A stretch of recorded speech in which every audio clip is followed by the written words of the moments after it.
मेरे युवा साथी, आइए आज हम लोग भू राजस्व के बारे में समझेंगे।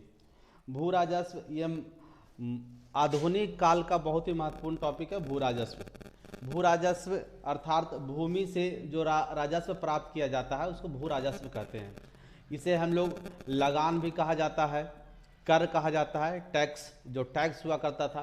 पहले देखिए, जब हमारे देश में अंग्रेजों का शासन शुरू हुआ उस समय जो हमारा मेन इनकम का सोर्स हुआ करता था वो कृषि था। तो अंग्रेजों ने भी कृषि पर राजस्व प्राप्त करने के लिए अलग अलग तरीक़ा से अलग अलग सिस्टम जारी किए, अलग अलग प्रणाली जारी किए। उन प्रणालियों के बारे में हम लोग समझेंगे। ओके, तो देखिए, अंग्रेज जब भारत आया था, भारत में आप जानते हैं कि अंग्रेज पलासी का युद्ध लड़ा, बक्सर का युद्ध लड़ा, उसके बाद बंगाल के क्षेत्र में उसे दीवानी अधिकार प्राप्त हो गया। तब से उन्होंने लगान लगाना शुरू कर दिया। पहले तो जब ब्रिटिश ईस्ट इंडिया कंपनी आया था तो ये कंपनी के रूप में आया था, लेकिन भारत में उसको कुछ ऐसा परिस्थिति बना कि वह शासक बन गया। ओके, तो जब शासक बन गया तो शासक लगान भी लेते हैं, शासक कर भी लेते हैं। जैसा कि आप जानते हैं कि अंग्रेजों से पहले जो भारत में रियासत हुआ करते थे वो रियासत भी किसानों से कर लेते थे, लगान लेते थे। तो उसी प्रकार से अंग्रेजों ने भी लगान लेना जारी किया और लगान लेने में कई प्रणाली का इन्होंने विकसित किया। उन प्रणालियों से हमेशा क्वेश्चन आते रहते हैं, तो उन्हीं प्रणाली के बारे में हम लोग समझेंगे। ओके, तो देखिए, ये भू राजस्व है। भू राजस्व आप देख रहे होंगे। भू राजस्व, ये भू राजस्व का जो प्रणाली विकसित किया था अंग्रेजों ने, ये 3 प्रणाली बहुत फेमस है। ऐसे तो बहुत सारे प्रणाली विकसित किए थे, 3 प्रणाली के बारे में हम लोग समझेंगे। ये 3 प्रणाली, एक प्रणाली जो है सबसे इम्पोर्टेंट है जिसको कहा जाता है अस्थाई बंदोबस्त। अस्थाई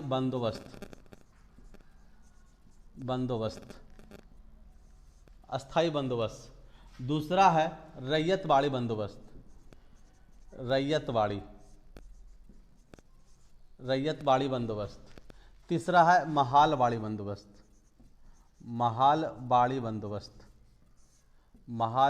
बंदोबस्त, यह व्यवस्था कहते हैं। यह है अस्थाई बंदोबस्त, ये रैयतवाड़ी बंदोबस्त, ये महालवाड़ी बंदोबस्त। ओके, इसे कहते क्या है कि इसका अर्थ क्या था और क्या क्या हुआ करता था। तो इसमें देखिए, इसमें आप ये देखेंगे कि ये जो है अस्थाई बंदोबस्त जो है अस्थाई रूप से लगा दिया जाता था। अंग्रेज अस्थाई रूप से इसको लगा दिया जाता था, इसको अस्थाई बंदोबस्त कहा जाता था। अन्य नाम की बात करें इसमें तो इसको, और अगर अन्य नाम हम बात करें कि अन्य नाम इसको क्या क्या दिया गया था, तो इसका जो अन्य नाम है वो है जमींदार बंदोबस्त। जमींदार बंदोबस्त भी इसको कहा जाता है, जमींदार बंदोबस्त। ओके, देखिए, ये जो जमींदार बंदोबस्त इसलिए कहा जाता था क्योंकि अस्थाई बंदोबस्त में जमींदारों के द्वारा टैक्स कलेक्ट किए जाते थे। जैसे एक हो गया किसान, जैसे देखिए एक कंपनी हो गया, कंपनी टैक्स लेता था। कंपनी के नीचे हो गया जमींदार के नीचे हो गया किसान। ओके, तो ये देखिए, इस व्यवस्था में, अस्थाई बंदोबस्त व्यवस्था में कंपनी क्या करते थे, खुद टैक्स नहीं लेते थे। कंपनी क्या कर दिए थे, अपने नीचे जमींदार को घोषित कर दिए थे, जमींदार बना दिए थे। जमींदार क्या करता था, किसानों से टैक्स लेता था और किसान टैक्स जमींदार को देते थे और जमींदार टैक्स कंपनी को देता था। ये व्यवस्था अस्थाई बंदोबस्त में हुआ करता था। रैयतवाड़ी में व्यवस्था क्या था, तो रैयतवाड़ी का मतलब होता है किसान। इसमें एक कंपनी हो गया, कंपनी को टैक्स डायरेक्ट किसान देता था, कंपनी को टैक्स डायरेक्ट किसान देता था। जबकि यहाँ देख रहे हैं किसान जमींदार को देता था, जमींदार कंपनी को देता था। जबकि यहाँ बीच में कोई नहीं है, डायरेक्ट कंपनी है। महालवाड़ी बंदोबस्त की बात करें तो यहाँ देखिए कंपनी मतलब ईस्ट इंडिया कंपनी, और उसके बीच महाल का मुखिया हुआ करता। महाल के मतलब होता है महाल के मतलब होता है गांव को महाल कहा जाता है। और गांव का जो मुखिया हुआ करता था, मुखिया को एक गांव पर एक मुखिया को बना दिया जाता था। मुखिया गांव वाले से टैक्स ले लेता था और वह सरकार के पास पहुंचा दिया जाता था। तो ये मुखिया क्या करता था, किसानों से टैक्स लेता था, किसान। Okay okay. महाल में मुखिया होता था, मुखिया किसानों से टैक्स लेता था, और किसान मुखिया को टैक्स दिया, और मुखिया क्या करता था, कंपनी के पास पहुंचाता था। ये व्यवस्था हुआ करता था। 3 व्यवस्था, अस्थाई बंदोबस्त, रैयतवाड़ी और महालवाड़ी बंदोबस्त में हुआ करता था। अगर बात करें जमीन का मालिक कौन होता था, जमीन का मालिक की बात करें, जमीन का मालिक, तो देखिए जमीन का मालिक अस्थाई बंदोबस्त में, अगर आप बात करें अस्थाई बंदोबस्त में, तो ये जमीन का मालिक जमींदार हुआ करता था, जमींदार। ओके। इसमें जमीन का मालिक इसमें कौन होता था, तो इसमें मालिक की बात करें तो इसमें मालिक किसान खुद होता था, किसान को मालिक बनाया गया। इसमें अगर मालिक की बात करें, इसमें जो मालिक होता था वो भी किसान ही होता था, किसान। इसमें महाल मालिक नहीं हुआ करता था, जबकि यहाँ जमींदारों को ही मालिक बनाया गया था। ओके। तो ये व्यवस्था यहाँ हुआ करता था। उसके बाद बात करें कि लागू किसने किया, लागू करने वाले लोग कौन थे, ये भी क्वेश्चन पूछे जाते हैं, और कब लागू किया गया था। लागू करने वाले लोग के बात करें तो ये अस्थाई बंदोबस्त में एक नाम आता है जिसका नाम है कॉर्नवालिस, लॉर्ड कॉर्नवालिस। ये लॉर्ड कॉर्नवालिस जो है, इन्होंने 1793 ईस्वी में पहली बार अस्थाई बंदोबस्त लागू किया। एक नाम इसमें अस्थाई बंदोबस्त में और आता है, ये कॉर्नवालिस उस समय वाइसराय, उस समय गवर्नर जनरल था, कॉर्नवालिस गवर्नर जनरल था। और एक और नाम आता है जिसका नाम है जॉन सोर। ये जॉन सोर उस समय रेवेन्यू बोर्ड का ऑफिसर था, बोर्ड ऑफ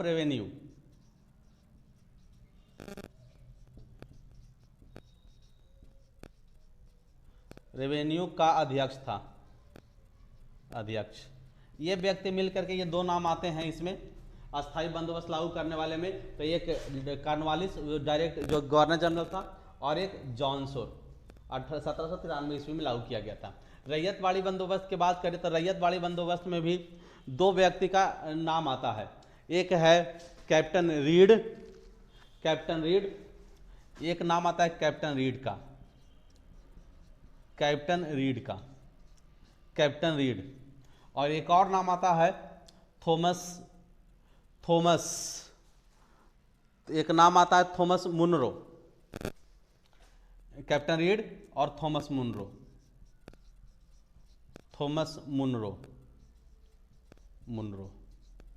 कैप्टन रीड और थॉमस मुनरो, ये नाम आता है। ये 2 नाम क्यों आता है तो ध्यान देंगे। देखिए एक्चुअली में क्या हुआ था, 1792 मद्रास का जो गवर्नर था वो था कैप्टन रीड।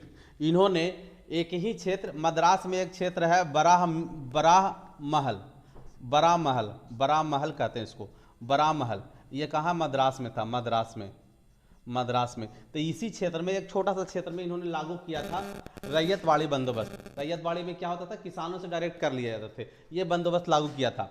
लेकिन थॉमस मुनरो जब आया तो ये 1920 ईस्वी में, 1920 ईस्वी में इन्होंने, सर 1920 नहीं, माफ कीजिए, 1820 में, 1820 ईस्वी में इन्होंने पूरे मद्रास, उसके बाद ये पूरे मद्रास में इन्होंने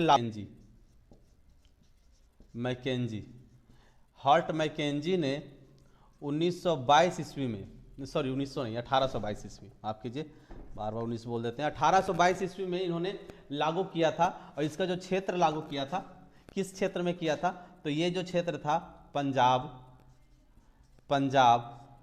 संयुक्त प्रांत एवं मध्य प्रांत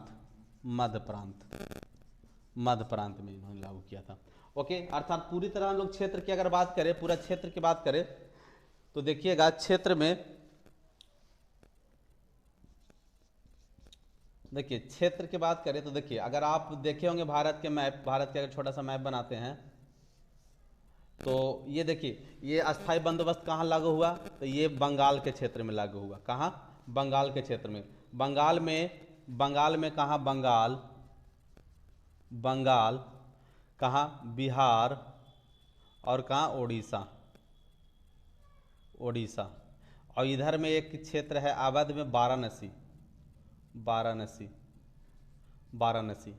और यहाँ पे एक क्षेत्र है कर्नाटक, कर्नाटक के उत्तरी कर्नाटक में, उत्तरी कर्नाटक, उत्तरी कर्नाटक, कर्नाटक में। ओके, अगर इसके क्षेत्र की हम बात करें, इसके क्षेत्र की, ये अगर क्षेत्र की बात करें, किस क्षेत्र में लागू हुआ था रैयतवाड़ी बंदोबस्त, तो रैयतवाड़ी बंदोबस्त के अगर भारत के मैप बना करके मैप पर देखें तो ये हो गया आपका मद्रास वाला एरिया, मद्रास, मद्रास, जिसमें मैसूर भी आ जाता था, कुर्ग में, मैसूर में भी हुआ।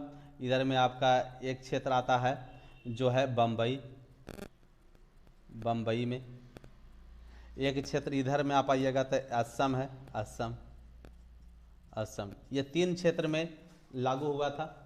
अगर इसके बात करें यहाँ, तो यहाँ आप देखेंगे तो ये कौन कौन क्षेत्र, यहाँ इधर में एक पंजाब है, पंजाब, यहाँ पर है संयुक्त प्रांत, जिसको आज के डेट में यूपी कहते हैं, उस समय संयुक्त प्रांत कहते थे, संयुक्त प्रांत। इधर में एक क्षेत्र है जिसको हम लोग मध्य प्रांत, आज के डेट में मध्य प्रदेश कहते हैं, उस समय मध्य प्रांत कहते थे, मध्य प्रांत। ओके, ये क्षेत्र में कितना प्रतिशत पर हुआ था, तो अगर प्रतिशत की बात करें, प्रतिशत की बात करें तो ये था 19%। 19% मतलब क्या, जो ब्रिटिश का क्षेत्र था, ब्रिटिश गवर्नमेंट का क्षेत्र था, ब्रिटिश क्षेत्र का 19%, ब्रिटिश क्षेत्र का 19%। ये कितना हुआ था, ये हुआ था 51% पर, कितना, 51%। ये कितना प्रतिशत पर हुआ था, तो ये 30% पर हुआ था, 30%। ओके, जो ब्रिटिश गवर्नमेंट का जो क्षेत्र था उसमें 19% पर अस्थाई बंदोबस्त हो रहा था, 51% पर रैयतवाड़ी बंदोबस्त हो रहा था, 30% पर महालवाड़ी बंदोबस्त हो रहा था। ओके, तो ये था, इसका पूरा क्षेत्र था। ओके, अगर कर के बात करें तो इसमें कर फिक्स नहीं था, लगान, लगान की बात करें तो लगान इसमें फिक्स नहीं था। क्यों फिक्स नहीं था, क्योंकि लगान किसानों से जमींदार लेता था और जमींदार से कंपनी लेता था। तो कहीं जमींदार क्या करता, मनमाना लगान लिया करता था। इसमें लगान जमींदार फिक्स करते थे, क्योंकि जमींदार चाहता था कि हम भी इनकम कर ले, तो जमींदार फिक्स करता था। इसमें एक चीज़ ये था कि जितना जमींदार इन लगान प्राप्त करता था, तो वह प्राप्त करने के बाद 11%, जैसे पूरे लगान का 11 भाग बांटा जाता था, और 1/11 भाग जमींदार लेता था, जमींदार लेता था, और 10/11 भाग कंपनी लेता था, कंपनी। ओके, इसमें अगर इसमें रैयतवाड़ी की बात करें तो रैयतवाड़ी में प्रारंभ में जो कर के लगान लगाया गया था प्रारंभ में, वो था 1/3, लेकिन बाद में इसमें भी 50% तक बढ़ा दिया गया था। बाद में 1/3, बाद में 50% बढ़ा दिया गया था बाद में। यहाँ प्रारंभ में यहाँ तो बहुत ज़्यादा, ये महालवाड़ी बंदोबस्त में 80% तक भी लगान लिया गया, 80% तक भी लगान लिया गया था, फिर कम करके 50% कर दिया गया था आंदोलन होने के बाद। ओके, तो ये सब हुए थे लगान का, तो ये था सारा व्यवस्था। अगर आप और बात करें कि इसमें देखिए, इस अस्थाई बंदोबस्त के कुछ और एक दो पॉइंट के याद रखेंगे। एक थोड़ा सा स्पेशल ये है क्योंकि इस बंदोबस्त को जमींदारी बंदोबस्त कहा जाता था, और जमींदारों को ये कहा जाता था कि आप एक डेट फिक्स कर दिया कि उस डेट में आप कर हमको पहुंचा देंगे, तो इसको उस डेट में पहुंचाना होता था। उस डेट में एक डेट जो फिक्स कर दिया गया था, उससे सूर्य, उस दिन का सूर्य नहीं डूबना चाहिए, उस दिन के सूर्यास्त से पहले लगान को कंपनी के पास पहुंचा देना होता था। इसलिए इस व्यवस्था को सूर्यास्त व्यवस्था भी कहा जाता था, इसको सूर्यास्त व्यवस्था भी कहा जाता था, सूर्यास्त व्यवस्था के नाम से भी अस्थाई बंदोबस्त को जाना जाता था, सूर्यास्त व्यवस्था।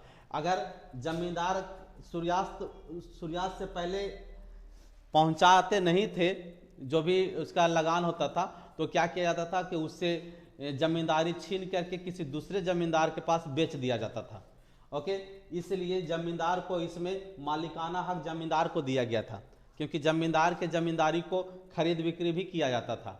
ओके, तो ये था रैयतवाड़ी बंदोबस्त। एक बार फिर से 3 प्रकार के बंदोबस्त, 3 प्रकार के प्रणाली लागू किया था अंग्रेजों ने लगान प्राप्त करने के लिए। एक था स्थायी बंदोबस्त, दूसरा था रैयतवाड़ी बंदोबस्त, तीसरा था महालवाड़ी बंदोबस्त। अस्थायी बंदोबस्त का और नाम है जमींदार बंदोबस्त। इसमें कर कैसे लिया जाता था, तो एक कंपनी जमींदार रखता था, जमींदार किसान से कर लेता था, अर्थात किसान जमींदार को कर देता था और जमींदार कंपनी को देता था। ओके, इसमें जमीन का मालिक जमींदार हुआ करता था, जबकि इसमें बात करें जमीन का मालिक खुद किसान हुआ करता था रैयतवाड़ी में, और रैयतवाड़ी में किसान से डायरेक्ट कर लिया जाता था। इसमें महाल अर्थात मुखिया के द्वारा कर लिया जाता था, क्योंकि महाल के मतलब मुखिया होता है, और इसमें जो मालिक बनाया जाता था किसान को मालिक बनाया जाता था। रैयतवाड़ी में भी मालिक जमीन का मालिक किसान, महालवाड़ी में भी मालिक किसान। ओके, लागू करने वाले व्यक्ति में इसमें कॉर्नवालिस 1793 ईस्वी में लागू किया था। जॉन सोर, ये कॉर्नवालिस और जॉन सोर मिलकर के किया था, क्योंकि कॉर्नवालिस उस समय गवर्नर जनरल था और जॉन सोर उस समय बोर्ड ऑफ रेवेन्यू के अध्यक्ष था। ओके, कौन कौन क्षेत्र में लागू हुआ था, तो ये क्षेत्र वाराणसी, बंगाल और उत्तरी कर्नाटक, याद रखेंगे। बंगाल में अगर बात करें तो बिहार और उड़ीसा दोनों आ जाता था, उस समय साथ में था। ये पूरे ब्रिटिश गवर्नमेंट के 19% भाग पर ये, और भारत के 19% भाग नहीं, ब्रिटिश क्षेत्र के, जो ब्रिटिश क्षेत्र के अंतर्गत भाग आते थे उसके 19% क्षेत्र पर ये अस्थायी बंदोबस्त हुआ करता था। लगान का दर इसमें निश्चित नहीं था, क्योंकि इसमें जमींदार भी अपना मुनाफा जोड़ लेते थे। ओके, तो ये जो जमींदार प्राप्त करता था उसमें 1/11 खुद रखता था और 10/11 वो कंपनी को देता था।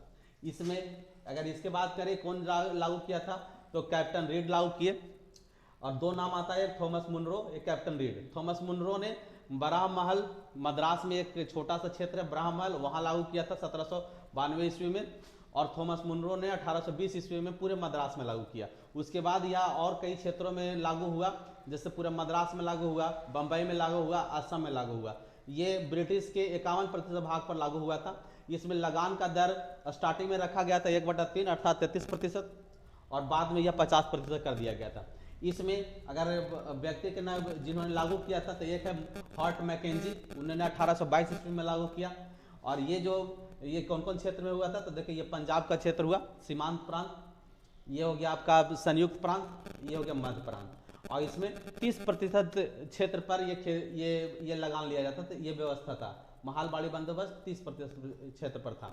ओके, इसमें लगान की बात करें तो लगान बहुत ज़्यादा इसमें लिया गया था, 80% तक भी लगान लिया गया था, लेकिन बाद में फिर इसको 50% कर दिया गया था।